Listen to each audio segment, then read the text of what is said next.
নমস্কাৰ এই মুহূৰ্তলৈ স্বাগতম ষ্টুডিঅত মই পাপৰি আৰু প্ৰথমতে এটা ব্ৰেকিং নিউজ ৰাজ্যত আৰু 4জন কোভিড ৰোগীৰ মৃত্যুৰ খবৰ আহি পৰিছে কামৰূপ মহানগৰৰ কৰোনা আক্ৰান্ত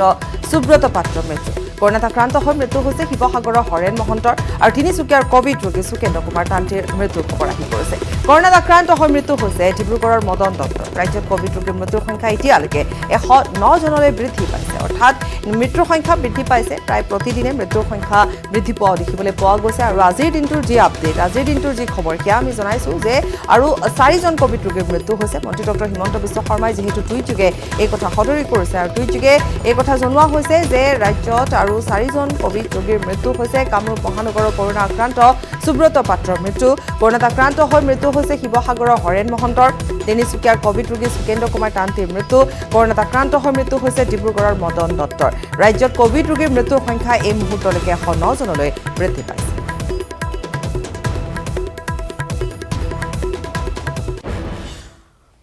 বিশ্বনাথ জিলাত প্ৰথমজন কৰোনা ৰোগীৰ মৃত্যু বিশ্বনাথ চাৰিআলিৰ বামগাঁও নিবাসী 69 বছৰীয়া লোকেশ্বৰ বৰাক তেজপুৰ মেডিকেল কলেজলৈ 108ৰ জৰিয়তে নি থকা অৱস্থাতে মৃত্যু ঘটে কেইবাদিনো ধৰি বিশ্বনাথ চাৰিআলি কোভিড হাস্পতালত চিকিৎসাধীন হৈ আছিল লোকজন সোমবাৰে হঠাৎ উশাহ ল'বলৈ কষ্ট পোৱাত উন্নত চিকিৎসাৰ বাবে তেজপুৰ মেডিকেল কলেজলৈ ৰেফাৰ কৰা হৈছিল যদিও আদবাটতে তেওঁ শেষ নিশ্বাস ত্যাগ কৰে লোকেশ্বৰ বৰাৰ পত্নী আৰু এগৰাকী কন্যাও কোভিড পজিটিভ হৈ ইতিমধ্যে চিকিৎসাধীন হৈ আছে চিকিৎসকে লোকেশ্বৰ বৰাৰ মৃত্যু নিশ্চিত কৰাৰ পিছত সকলো ধৰণৰ চৰকাৰী নীতি নিয়ম সম্পন্ন কৰি পুনৰ বিশ্বনাথ চাৰিআলিলৈ উভতাই অনা হয়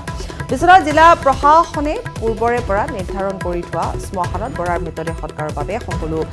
তৎপৰ হৈ পৰে আৰু বামগাঁৱৰ ৰাইজে খৰি খেৰ যোগান ধৰি সেই স্থান ত্যাগ কৰাৰ পিছত জিলা প্ৰশাসনে দায়িত্ব প্ৰদান কৰা স্বাস্থ্য বিভাগৰ লোকসকলে পিপি কিট পিন্ধি সোমবাৰে নিশা অন্ত্যেষ্টিক্ৰিয়া সম্পন্ন কৰে অন্ত্যেষ্টিক্ৰিয়া সম্পন্ন কৰাৰ পূৰ্বে পিপি কিট পৰিধান কৰি পিতৃক অন্তিমবাৰৰ বাবে দৰ্শন কৰে পুত্ৰ আৰু কন্যায়ো সন্ধিয়াৰে পৰা শ্মশানত উপস্থিত থাকি বিশ্বনাথৰ বিধায়ক প্ৰমোদ বৰঠাকুৰেও আগভাগ লয় লোকেশ্বৰ বৰাৰ অন্ত্যেষ্টিক্ৰিয়াত বিশ্বনাথ জিলাৰ প্ৰথমজন কৰোনাত আক্ৰান্ত হৈ আজি বামগাঁও নিবাসী সকলোৰে শ্ৰদ্ধাৰ লোকেশ্বৰ বৰাদেৱ মৃত্যু হৈছে তেখেতৰ আজি কিছুদিনৰ পৰা বিশ্বনাথ চাৰিআলিত ট্ৰিটমেণ্ট হৈ আছিল স্বাস্থ্যৰ অৱনতি হোৱাৰ লগে লগে তেখেতক তেজপুৰৰ চিকিৎসা মহাবিদ্যালয়লৈ গৈ থকা অৱস্থাত তেখেতৰ মৃত্যু হৈছে তেখেতক আগৰে পৰা মই চিনি পাইছিলোঁ খুব ভাল ব্যক্তি আছিলে গতিকে মই এই মুহূৰ্তত কি ক'ম মই ভগৱানৰ ওচৰত প্ৰাৰ্থনা কৰিছোঁ যাতে তেওঁৰ আত্মাই শান্তি পাওক তেওঁ য'তে থাকে চিৰ শান্তি লাভ কৰক এই মই ভগৱানৰ ওচৰত প্ৰাৰ্থনা জনাইছোঁ যিখিনি আমাৰ স্বাস্থ্য বিভাগৰ নীতি নিৰ্দেশনা আছে আটাইবোৰ নীতি নিৰ্দেশনা মাতি তেখেতৰ আমি অন্তিম নীতি নিয়মবিলাক কৰিছোঁ আৰু তেখেতসকলৰ পৰিয়ালৰ লোক আহিছিল যদিও ইয়ালৈ যিহেতু কিছুমান আমাৰ ৰেষ্ট্ৰিকশ্যনছ আছে তাৰ কাৰণে তেওঁলোকে পিপি কিট পিন্ধি দেউতাকক এবাৰ চাই গ'ল তাৰপিছত আমি প্ৰশাসনৰ ফালৰ পৰা আমাৰ ব্যক্তিসকলে আমাৰ যিখিনি তেখেতৰ পৰিয়ালৰ দুজন পুতেক আৰু তেখেতৰ ছোৱালী আহিছিলে আৰু এতিয়া আমাৰ স্বাস্থ্য বিভাগৰ যিসকল প্ৰশিক্ষিত আমাৰ স্বাস্থ্যকৰ্মী আছে তেখেতসকলৰ তত্ত্বাৱধানত আমাৰ তেখেতৰ অন্ত্যেষ্টিক্ৰিয়াৰ কাম আৰম্ভ হৈছে ৰাজ্যত বাঢ়ি আছে কোভিড ৰোগীৰ সংখ্যা সোমবাৰৰ দিনটোত কৰোনাত আক্ৰান্ত হৈছে 2371 গৰাকী লোক কামৰূপ মহানগৰৰ 414 গৰাকী ডিব্ৰুগড় 282 গৰাকী নগাঁও 251 গৰাকী আৰু কামৰূপত 192 গৰাকী লোক আক্ৰান্ত হৈছে কৰোনা ভাইৰাছত বিগত 24 ঘণ্টাত কৰা হৈছিল 41958 গৰাকী কোভিড টেষ্ট ইয়াৰে আক্ৰান্ত হৈছে 2371 গৰাকী লোক ইপিনে 45275 জনলৈ বৃদ্ধি পাইছে কৰোনাত আক্ৰান্তৰ সংখ্যা আৰোগ্য হৈ ঘৰলৈ উভতিছে 32384 গৰাকী কোভিড ৰোগী 12779 গৰাকী কোভিড ৰোগী চিকিৎসাধীন হৈ থকাৰ বিপৰীতে মৃত্যু হৈছে 109 গৰাকী কোভিড ৰোগী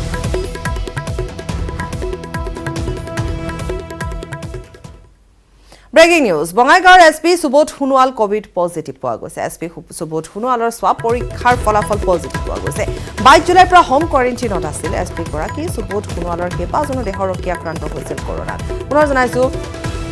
বঙাইগাঁৱৰ SP Subodh Sonowal Covid positive পোৱা গৈছে এছপি সুবোধ সোণোৱালৰ স্বাব পৰীক্ষাৰ ফলাফল পজিটিভ পোৱা গৈছে 22 জুলাইৰ পৰা হোম কোৱাৰেণ্টাইনত আছিল এছপি গৰাকী সুবোধ সোণোৱালৰ কেইবাগৰাকীও দেহৰক্ষী আক্ৰান্ত হৈছিল কৰোনাত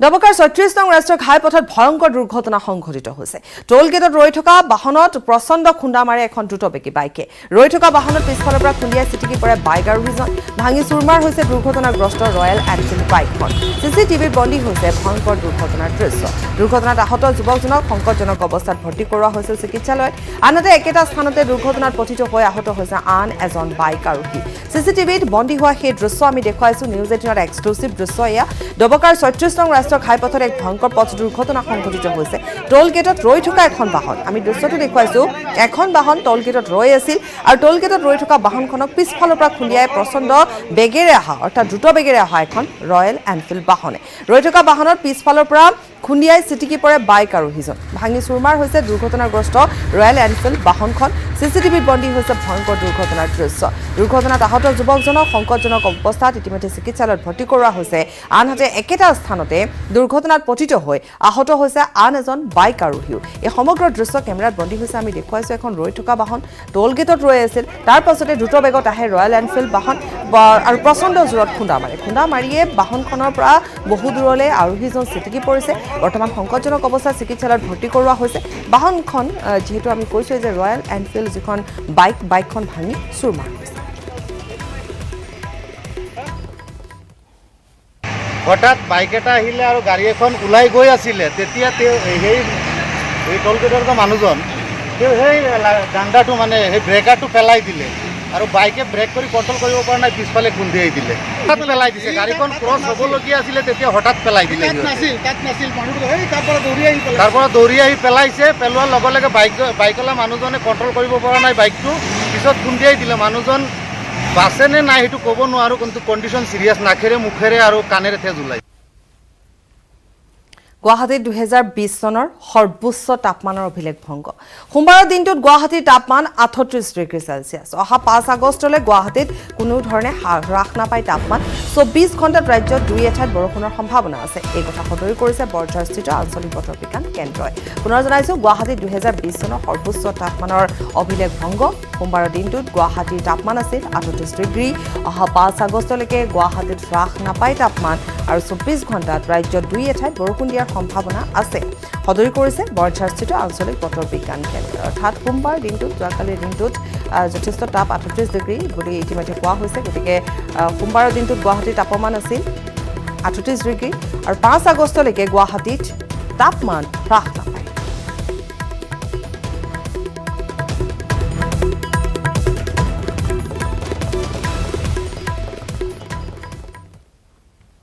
নগদ নাৰ্ছক প্ৰহাৰ এগৰাকী চিকিৎসকৰ প্ৰহাৰত আহত হৈছে ৪গৰাকীকৈ নাৰ্ছ ডাক্তৰ প্ৰদীপ শইকীয়াৰ বিৰুদ্ধে মাৰপিটৰ অভিযোগ উত্থাপিত হৈছে নগাঁও কপিলী নাৰ্ছিং হোমত সংঘটিত হৈছে এই ঘটনা চিচিটিভিত বন্দী হৈছে চিকিৎসকে নাৰ্ছক প্ৰহাৰ কৰাৰ সেই দৃশ্য আমি সেই দৃশ্য দেখুৱাম চিচিটিভিত বন্দী হোৱা সেই দৃশ্য দেখুৱাম এগৰাকী চিকিৎসকে ৪গৰাকীকৈ নাৰ্ছক তেওঁ মাতি নি কেনেধৰণে প্ৰহাৰ কৰিছে আপুনি প্ৰত্যক্ষ কৰক নিউজ 18ৰ এক্সক্লুসিভ এই দৃশ্য আমি দেখুৱাই গৈছো কেনেধৰণে চিকিৎসকগৰাকীয়ে মাতি নি প্ৰত্যেকগৰাকী নাৰ্ছক অৰ্থাৎ ৪গৰাকীকৈ নাৰ্ছক মাতি নি প্ৰহাৰ কৰিছে আমি জনাম আৰু কি কাৰণত প্ৰহাৰ কৰিছে সেয়াও ইতিমধ্যে নাৰ্ছকেইগৰাকীয়ে সংবাদ মাধ্যমৰ আগত জনাইছে গতিকে তেওঁলোকৰ ভাষ্য আমি দেখুৱাম কিন্তু প্ৰথমতে আমি চিচিটিভিৰ ফুটেজ দেখুৱাইছো চিকিৎসকগৰাকীয়ে মাতি নি কেনেধৰণে ৪গৰাকীকৈ নাৰ্ছক প্ৰহাৰ কৰিছে এনেকৈ এক গাড়ী মাৰি দিছোঁ কিবা পেচেণ্ট এটা অহাৰ লগতে লাগিছে মানে পেচেণ্ট এটা ছাৰৰ পেচেণ্ট আছিলে বোলে বেলেগ ছাৰে কৰিলে বেলেগ এটেণ্ডেণ্টে নিজে বেলেগত ছাৰক দেখুৱাইছে সেইকাৰণে চিষ্টাৰক মাৰিছে আমি কৈ দিছোঁ মানে বেলেগ ডক্টৰক দি দিছোঁ বুলি কৈ দিছে আমাক পাৰ্মানেণ্ট নে কি নাজানো ছাৰহঁতেহে গম পাব ইয়াত যিকেইজন ডক্টৰ আছে সেইকেইজনেহে গম পাব ছাৰ মানে ঘপককৈ উঠি বাং মাৰিব লাগিছে বাং মাৰিছে গালত মাৰিছে হাতখন এনেকৈ পকুৱাই ধৰিছে আৰু মাথাত লাগিছে সীমা বা আৰু মই পিছতে আছিলোঁ সীমা বাই ববীবাক যেতিয়া মানে ধৰিব গৈছেগৈ ছাৰে এনেকৈ দিওঁতে গাঁতিটো মাৰিতে বাৰুদ ফাটিছে ব্ৰেকিং নিউজ কাজিৰঙাৰ মাজলাইনত অঘটন সংঘটিত হৈছে ৩৭ নং ৰাষ্ট্ৰীয় ঘাইপথত দপদপকৈ জ্বলি উঠিল এখন ট্ৰাক জুইলেলিহান শিখাই নিমিষতে আগুৰি ধৰে সমগ্ৰ ট্ৰাকখন ঘটনাস্থলীত উপস্থিত হৈছে আৰক্ষীৰ দল বিধ্বংসী জুইত ভস্মীভূত হৈছে ট্ৰাকখন অৱশ্যে সৌভাগ্যক্ৰমে ৰক্ষা পৰে ট্ৰাকখনৰ চালক আৰু হেণ্ডিপ ৰাজপথত বাৰ্নিং ট্ৰাক দেখি ৰাইজো আতংকিত হৈ পৰিছে বৈদ্যুতিক বিজুতিৰ ফলতে সংঘটিত হৈছে দুৰ্ঘটনাটো ট্ৰাকখন জুইৰ সূত্ৰপাত হোৱাৰ সন্দেহ প্ৰকাশ কৰিছে ইপিনে ঘটনাস্থলীত অগ্নি নিৰ্বাপক বাহিনী উপস্থিত নোহোৱাত ৰাইজ ক্ষুব্ধ হৈ পৰে আমি সেই দৃশ্য দেখুৱাইছো কাজিৰঙাৰ দৃশ্য কাজিৰঙাত এই ঘটনা সংঘটিত হৈছে এখন ট্ৰাক এক বৈদ্যুতিক বিজুতিৰ ফলতে ট্ৰাকখন যিহেতু জ্বলি উঠা বুলি সন্দেহ প্ৰকাশ কৰা হৈছে আৰু দাও দাওকৈ জ্বলি উঠিছে ট্ৰাকখন ৰাইজ আতংকিত হৈ পৰিছে তাৰ মাজতে কিছু খণ্ড যুদ্ধ হোৱাও দেখিবলৈ পোৱা গৈছে আমি আহি পোৱাৰ লগে লগে আমি থানাত খবৰ দিছোঁ মই নিজে ফোন কৰিছোঁ থানাত যে হাতীখোলিত টোটেল হেৰিটোৱে দি দিছোঁ যে ক'ত জুইটো লাগিছে ট্ৰাকত 1 ঘণ্টা পাৰ হৈ গ'ল এতিয়ালৈকে পুলিচ আহিলে কিন্তু ফায়াৰ ব্ৰিগেড এতিয়ালৈকে অহা নাই সেইটো কেনেকুৱা কথা হ'ল মানে পুলিচ আহিলে পুলিচে জুই নুমাব নেকি জুই নুমোৱা কামটো ফায়াৰ ব্ৰিগেডে যদি ইমান লেজি কাৰবাৰ কৰে আজি এই ট্ৰাকখন বুলিহে কিবা কাৰণত কোনোবা এখন গাঁৱত যদি জুই লাগে ঘৰ এখনত জুই লাগে তো এই বস্তুটো কেনেকৈ মানে তেওঁলোকে মেইনটেইন কৰিব সম্ভৱ হয় জানো আপোনালোকে কওকচোন কোন জেগা এটা হাতীখোলি টি ষ্টেট উভতি আহিছোঁ এই মুহূৰ্তৰ পৰৱৰ্তী অংশলৈ 29 ছেপ্টেম্বৰৰ ভিতৰত ভাৰতত নাইকিয়া হ'ব কৰোনা ভাইৰাছৰ প্ৰভাৱ এই মন্তব্য কোনো চিকিৎসক অথবা স্বাস্থ্যমন্ত্ৰীও নহয় এই তাৎপৰ্যপূৰ্ণ মন্তব্য কৰিছে জ্যোতিষী ডক্টৰ শ্ৰী ঘোষে ডক্টৰ শ্ৰী ঘোষে এই কথা ইতিমধ্যে জনাইছে যে 29 ছেপ্টেম্বৰৰ ভিতৰত ভাৰতত নাইকিয়া হ'ব কৰোনা ভাইৰাছৰ প্ৰভাৱ আৰু আমি পুনৰ কৈছোঁ এয়া কোনো স্বাস্থ্যমন্ত্ৰীগৰাকীৰো নহয় বা চিকিৎসকৰ ভাষ্যও নহয় এই তাৎপৰ্যপূৰ্ণ মন্তব্য হৈছে জ্যোতিষী ডক্টৰ শ্ৰী ঘোষৰ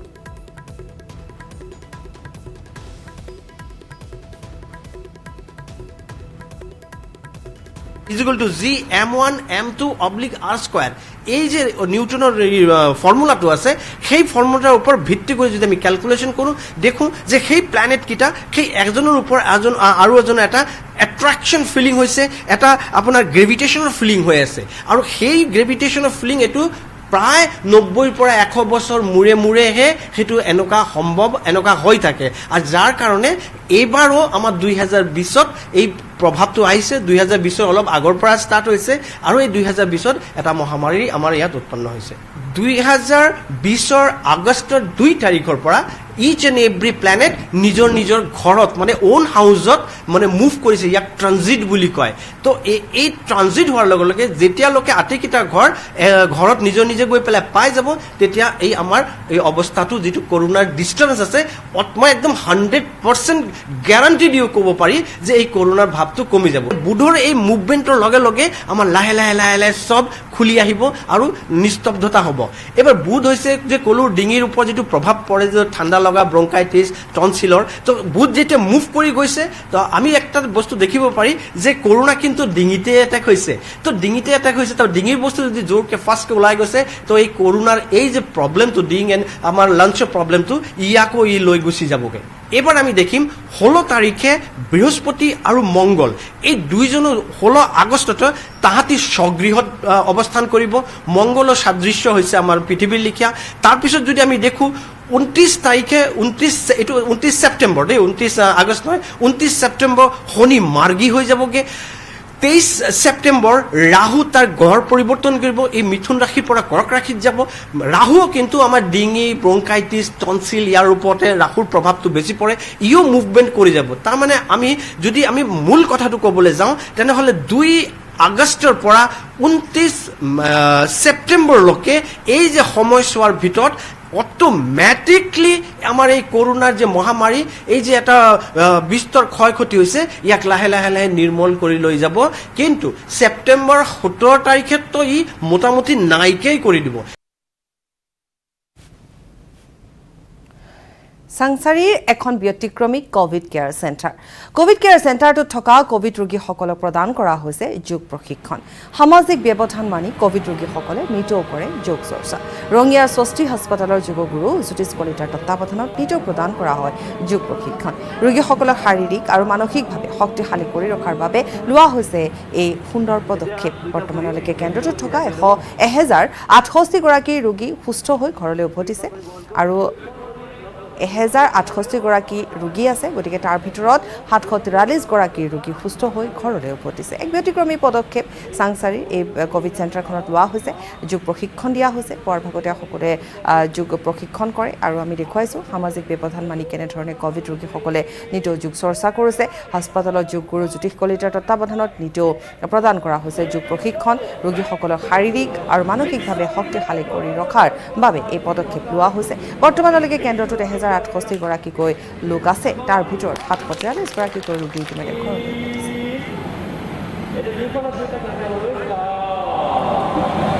যিখিনি পেচেণ্ট ইয়াতে এডমিশ্যন হৈছে তেওঁলোকক ডক্টৰী চিকিৎসাৰ উপৰিও বাকী যোগাভ্যাসৰ জৰিয়তে তেওঁলোকৰ যিখিনি শাৰীৰিক সঠিলতা সেইখিনি দূৰ কৰিবলৈ বা মানসিক অস্থিৰতা সেইবোৰ দূৰ কৰিবৰ কাৰণে যোগা ডেইলি বেচিছত কৰা হৈ আছে। ইয়াৰ জৰিয়তে তেওঁলোকে বহুতখিনি সকাহ পাইছে, ভয় যিটো আছিল সেইটো নাইকিয়া হৈছে আৰু তেওঁলোকে নিজেই ইয়াত অভ্যাস কৰি ঘৰৰ পৰিয়ালকো শিকাম বুলি তেওঁলোকে ব্যক্ত কৰিছে। গতিকে ইয়াৰ জৰিয়তে আমি গম পাম যে সকলো মানুহে এই যিটো ক'ভিড আক্ৰান্ত হ'বৰ কাৰণে ভয় খাই আছিল তাৰ পৰা মুক্ত হ'ব আৰু সকলোৱে সুস্বাস্থ্য আৰু নিৰোগী শৰীৰ লাভ কৰি জীৱন অতিবাহিত কৰিব পাৰিব। অযোধ্যাৰ ৰাম মন্দিৰৰ ভূমি পূজনৰ প্ৰস্তুতি প্ৰায় সম্পূৰ্ণ হৈছে। আমি পুৱাৰ ভাগৰৰ পৰা আজিৰ দিনটোৰ দৃশ্যাংশ দেখুৱাই গৈছোঁ। কাইলৈ যিহেতু ৰাম মন্দিৰৰ ভূমি পূজন কৰা হ'ব, গতিকে ৰাম মন্দিৰৰ ভূমি পূজনত অংশগ্ৰহণ কৰিব প্ৰধানমন্ত্ৰী নৰেন্দ্ৰ মোদীয়ে। আৰু ভূমি পূজনক লৈ অযোধ্যাত এতিয়া এক উৎসৱমুখৰ পৰিৱেশে বিৰাজ কৰিছে। সোমবাৰৰ পৰা গণেশ পূজাৰে অযোধ্যাত আৰম্ভ হৈছে 3দিনীয়া কাৰ্যসূচী। অযোধ্যা আৰু বেনাৰসৰ 21গৰাকীকৈ পণ্ডিতে পূজা অৰ্চনা কৰি আছে। আজি অনুষ্ঠিত হ'ব ৰাম অৰ্চনা। মুঠৰ ওপৰত অযোধ্যাত এতিয়া আবতৰীয়া দীপাৱলীৰ এক পৰিৱেশে বিৰাজ কৰিছে আৰু এনেধৰণে সজাই পৰাই তোলা হৈছে অযোধ্যা। আমি জনাইছোৱেই যে বেনাৰসৰ 21গৰাকীকৈ পণ্ডিত উপস্থিত হৈছে আৰু এনেধৰণে মন্ত্ৰোচ্চাৰণ কৰিছে, যজ্ঞ কৰিছে, এক আধ্যাত্মিক পৰিৱেশে বিৰাজ কৰিছে। আৰু লগতে আমি জনাই গৈছোঁ যে লাউড স্পীকাৰৰ ব্যৱস্থা কৰা হৈছে। এইকাৰণে কৰা হৈছে যাতে প্ৰধানমন্ত্ৰীগৰাকীৰ ভাষণৰ লগতে ভূমি পূজনৰ সমূহ কাৰ্যসূচী অযোধ্যাবাসী ৰাইজে ঘৰতে থাকি শুনিব পাৰে, উপভোগ কৰিব পাৰে আৰু এটা আধ্যাত্মিক পৰিৱেশৰ মাজত নিজকে বিলীন কৰি দিব পাৰে। আনহাতে পোনপটীয়া সম্প্ৰচাৰৰ যিহেতু ব্যৱস্থা কৰা হৈছে, অৰ্থাৎ লাইভ টেলিকাষ্টৰ, গতিকে সেই অনুযায়ীও লাইভ টেলিকাষ্টৰ যোগেদিও সকলোৱে প্ৰত্যক্ষ কৰিব পাৰিব। সমান্তৰালকৈ কটকটীয়া কৰি তোলা হৈছে অযোধ্যাৰ নিৰাপত্তা ব্যৱস্থা, বেৰিকেড লগোৱা হৈছে আৰু কালিৰ দিনটোত দেখিবলৈ পোৱা গৈছে যোগী আদিত্যনাথে সকলো ধৰণে তেওঁ পৰ্যবেক্ষণ কৰিছিল। তাত উপস্থিত হৈছিল মন্ত্ৰীগৰাকী, উপস্থিত হৈ সকলো দিশ চালি জাৰি চাইছে। বিশেষকৈ নিৰাপত্তা ব্যৱস্থা যথেষ্ট কটকটীয়া কৰি তোলা হৈছে আৰু লগতে কৰোণা সংক্ৰমণৰ প্ৰতি লক্ষ্য ৰাখি তাত যাতে অধিক লোকৰ সমাগম নহয়, নিৰ্দিষ্ট বিশেষ ব্যক্তিৰহে যাতে সমাগম ঘটে, গতিকে তাৰ প্ৰতিও লক্ষ্য ৰখা হৈছে। আনহাতে আমি কৈছোৱেই যে 21গৰাকী পণ্ডিত তাত উপস্থিত আছে, মন্ত্ৰ উচ্চাৰণ চলি আছে দিনে ৰাতিয়ে, এটা আধ্যাত্মিক পৰিৱেশে বিৰাজ কৰিছে আৰু অযোধ্যাবাসী ৰাইজ ঘৰতে থাকি যাতে সেই আধ্যাত্মিক পৰিৱেশৰ মাজত নিজকে বিলীন কৰিব পাৰে তাৰ বাবে লাউড স্পীকাৰৰ ব্যৱস্থা কৰা হৈছে। ভূমি পূজনৰো পোনপটীয়া সম্প্ৰচাৰ হ'ব আৰু লগতে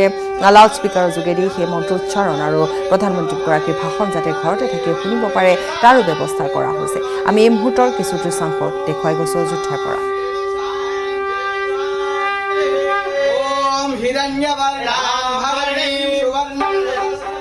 पूरी बागवानी के साथ, पूरी साज सज्जा के साथ यहाँ पर अब मंदिर का जो मॉडल है वो लगा दिया गया। यानी जब मंदिर बनेगा तो इसी रूप में होगा। ये बिल्कुल अलग और एक्सक्लूसिव तस्वीर है जो अभी लगाई गई है थोड़ी देर पहले, कि जब मंदिर बनेगा तो उसके सामने बागान कैसे लगेंगे, वृक्ष कैसे लगेंगे, सब कुछ इसमें बाकायदा विधिवत दर्शाया गया। और ये राम जन्मभूमि तीर्थ ट्रस्ट की तरफ से लगाया गया है बाकायदा। इसमें जो श्री राम जन्मभूमि अयोध्या धाम बाकायदा पूरा जो तो उनका लोगन है उसको भी इसमें दिया गया। और सूर्यवंश की जो पताका है, सूर्यवंश की पताका को बाकायदा इसमें दिखाया गया है। और ये एक नई जो है पोस्टर है जिसे लगाया गया और सब जगह सुरक्षा के चाक चौबंद कर दिए गए। अगर आप पीछे की तरफ देखें तो इधर भी पूरी तरफ सजावट है और लगातार सजावट का जो काम है वो चल रहा है। आप जब मंदिर पे देखिए, अगल बगल जितने भी जगह आपको दिखाई देगी सब तरफ सजावट ही सजावट आपको दिखाई देगी। पूरे अयोध्या को सजा दिया गया है और अब सिर्फ इंतजार है प्रधानमंत्री नरेंद्र मोदी के आने का। और उनके आने के बाद राम मंदिर का शिलान्यास होगा। कल मुख्यमंत्री ने सभी चीज़ों का जायजा लिया, हनुमानगढ़ी, साकेत महाविद्यालय, इसके साथ ही जहां पर राम जन्मभूमि पर जहां पर शिलान्यास होना है वहां पर प्रधानमंत्री आएंगे। वहां पर मुख्यमंत्री ने जायजा लिया। 1.5 घंटे तक बैठक की जनप्रतिनिधियों और ट्रस्ट के मेंबरों के साथ। गिफ्ट की लिस्ट भी फाइनल हो गई 170 लोगों की। सभी का कोरोना टेस्ट होना है। जो लोग मेहमान होंगे पुलिसकर्मियों का टेस्ट कराया जा चुका है। यानी अब अयोध्या सज धज कर तैयार है। इंतजार है तो सिर्फ प्रधानमंत्री नरेंद्र मोदी का जो आधारशिला रखेंगे। वीडियो जर्नलिस्ट अखिलेश साथ अजीत सिंह, न्यूज़ 18 अयोध्या। আৰু এনেধৰণে এতিয়া প্ৰস্তুতি সম্পূৰ্ণ হৈ উঠিছে আমি দেখুৱাই গৈছোঁ সেই দৃশ্যাংশ আমি দেখুৱাই গৈছোঁ আৰু লগতে কোৱা হৈছে যে 170 জন লোকৰ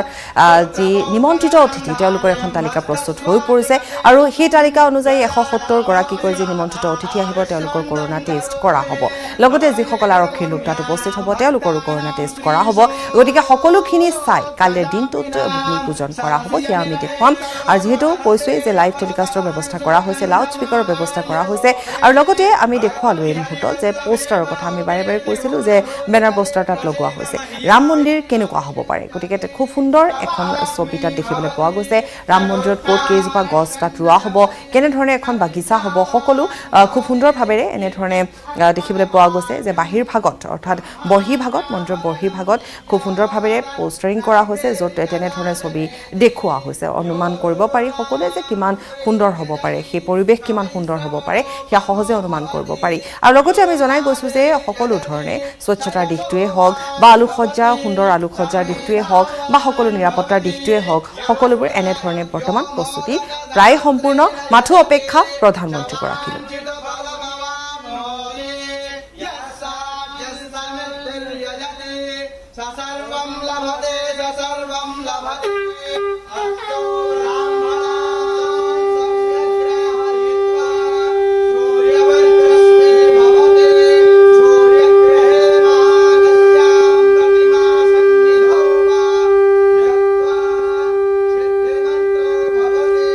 আৰু এনেধৰণে মন্ত্ৰ উচ্চাৰণ কৰা হৈছে শংখ ঘণ্টাৰ ধ্বনিৰে এতিয়া মুখৰিত হৈ পৰিছে যেনেধৰণে বহু প্ৰত্যাশিত ৰাম মন্দিৰ বহু প্ৰত্যাশিত ৰাম মন্দিৰৰ যিহেতু ভূমি পূজন গতিকে প্ৰত্যেকগৰাকী দেশবাসীয়ে অপেক্ষা কৰিছে কাইলৈ প্ৰত্যেকৰ দৃষ্টি নিবদ্ধ থাকিব ভূমি পূজন কাৰ্যসূচীৰ ওপৰত আৰু আমি ইতিমধ্যে কৈছোঁৱেই যে কাৰ্যসূচী কেনেধৰণৰ হ'ব সেয়া প্ৰস্তুতি ইতিমধ্যে সম্পূৰ্ণ হৈছে লগতে নিমন্ত্ৰিত অতিথি কাৰণ বহু সংখ্যক লোকৰ যিহেতু সমাগম হ'ব নোৱাৰে কাৰণ কৰোনা সংক্ৰমণৰ কথা আহি পৰিছে প্ৰট'কলৰ কথা আহি পৰিছে COVID-19 গতিকে তেনে পৰিপ্ৰেক্ষিতত 170 জনকৈ নিমন্ত্ৰিত অতিথি আহিব আৰু তেওঁলোকৰ কৰোনা টেষ্ট কৰা হ'ব সেয়াও ইতিমধ্যে কোৱা হৈছে যে কৰোনা টেষ্ট কৰা হ'ব তাৰ পাছতহে প্ৰৱেশ কৰিবলৈ দিয়া হ'ব যিসকল আৰক্ষীৰ লোক থাকিব তেওঁলোকৰো কোভিড টেষ্ট কৰা হ'ব তাৰ পাছতে প্ৰৱেশ কৰিবলৈ দিয়া হ'ব গতিকে এনেধৰণে এতিয়া সম্পূৰ্ণৰূপে প্ৰস্তুতি গঢ়ি তোলা হৈছে আৰু ইতিমধ্যে কোৱাই হৈছে যে প্ৰস্তুতি সম্পূৰ্ণ মাথো অপেক্ষা কাইলৈ দিনটোলৈ কাইলৈ প্ৰধানমন্ত্ৰীগৰাকী আহিব ভূমি পূজনৰ বাবে আহি উপস্থিত হ'ব গতিকে সমগ্ৰ অযোধ্যাবাসী ৰাইজে এতিয়া অপেক্ষা কৰিছে কাইলৈ দিনটোৰ বাবে সমগ্ৰ দেশবাসী অপেক্ষা কৰিছে কাইলৈ দিনটোৰ বাবে আৰু পুনৰ কৈছোঁ যে বহু প্ৰত্যাশিত বহু আশা লৈ প্ৰত্যেকৰে দৃষ্টি নিবদ্ধ থাকিব ৰাম মন্দিৰৰ ভূমি পূজনৰ ওপৰত ৰাম মন্দিৰ কেনেকুৱা হ'ব ৰাম মন্দিৰ ভাগ কেনেকুৱা হ'ব সেয়াও ইতিমধ্যে তাত যেনেধৰণে গঢ়ি তোলা হৈছে যেনেধৰণে কৰা হ'ব তাৰ এখন ছবি ইতিমধ্যে বৰ্হি ভাগত লগোৱা হৈছে গতিকে সকলোৰে যেনেধৰণে আশা কৰিছিল ঠিক তেনেধৰণে হ'বলৈ গৈ আছে আমি পুনৰ কৈছোঁ যে তিনিদিনীয়া কাৰ্যসূচীৰে যিহেতু গণেশ পূজা চলি আছে আজি ৰাম অৰ্চনা কৰা হ'ব আৰু সকলো শুনিব পাৰিব অযোধ্যাবাসী ৰাইজৰ বাবে লাউড স্পীকাৰৰ ব্যৱস্থা কৰা হৈছে যাতে ঘৰতে থাকি মন্ত্ৰ উচ্চাৰণ তেওঁলোকে শুনিব পাৰে আৰু লগতে কৈছোঁ যে যি আধ্যাত্মিক এটা পৰিৱেশে বৰ্তমান অযোধ্যাত বিৰাজ কৰিছে সেই আধ্যাত্মিক পৰিৱেশৰ মাজত প্ৰত্যেকগৰাকী অযোধ্যাবাসী ৰাইজ যাতে বিলীন হ'ব পাৰে তাৰ ব্যৱস্থা ইতিমধ্যে কৰা হৈছে भगवान राम जब जाने लगे साकेत धाम को तो अयोध्या का राजा ही बना करके गए तो जो कोई आता है तो प्रभु के ही पास आशीर्वाद लेकर के फिर भी कोई काम करता है अयोध्या घुसने का मतलब हनुमान जी का दर्शन अयोध्या रुकने का मतलब है हनुमान जी का दर्शन करना है और कोई भी शुभ काम आप करेंगे तो हनुमान जी की आज्ञा लेनी जरूरी है और अयोध्या में आपको हनुमान जी की आज्ञा लेनी पड़ेगी और अगर आप इस तरह देखें तो लोग जो भक्त हैं वो देखिए पूजा पाठ कर रहे हैं आरती कर रहे हैं बाकायदा मंदिर में बड़े बड़े घंटे लगे हैं और प्रधानमंत्री भी इस घंटे को बजाकर स्वागत करेंगे और यहाँ आप देख सकते हैं कि हनुमानगढ़ी के जो महंत हैं राजू दास जी कहा जाता है कि अयोध्या में कुछ भी करना है तो बगैर हनुमान जी की मर्जी के नहीं राम द्वारे तुम रखवारे होत ना गया बिन पैसारे हनुमान जी अयोध्या के राजा हैं और राजा के रूप में विराजमान है पीछे राम दरबार है मर्यादा पुरुषोत्तम भगवान श्री राम ने मर्यादा का पालन किया और हनुमान जी महाराज का राजाभिषेक किया है इसके नाते राजा के पास आने के बाद ही कोई कहीं जाता है आप अयोध्या में देखोगे कोरोना संक्रमण काल चल रहा है फिर भी इतनी भीड़ यहाँ पर है तो यहाँ जब कोरोना संक्रमण काल नहीं था